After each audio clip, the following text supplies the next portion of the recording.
और आज की ताज़ा खबर में अहम खबर यूपी से, जहां लखनऊ के चौराहों पर लगे होर्डिंग हटाने के इलाहाबाद हाई कोर्ट के फैसले को यूपी हुकूमत ने सुप्रीम कोर्ट में चैलेंज किया है। आज सुप्रीम कोर्ट इस मामले पर समाअत करने वाला है। ख्याल रहे कि इलाहाबाद हाई कोर्ट ने इस मामले का आज खुद नोटिस लेते हुए रियासती हुकूमत की सरजनिश की थी।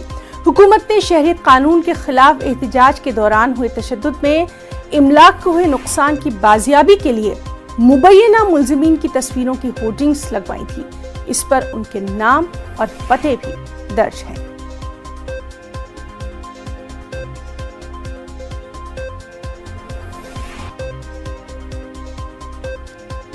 तो नाज़रीन, लगातार हम आपको बता रहे हैं कि किस तरह से यूपी में ये जो ख़ास तौर से लखनऊ है, वहाँ पर चौराहों पर जो होर्डिंग्स लगाए गए उनका मामला गर्माता जा रहा है। इलाहाबाद हाई कोर्ट के फैसले को उत्तर प्रदेश हुकूमत ने सुप्रीम कोर्ट में चैलेंज किया है।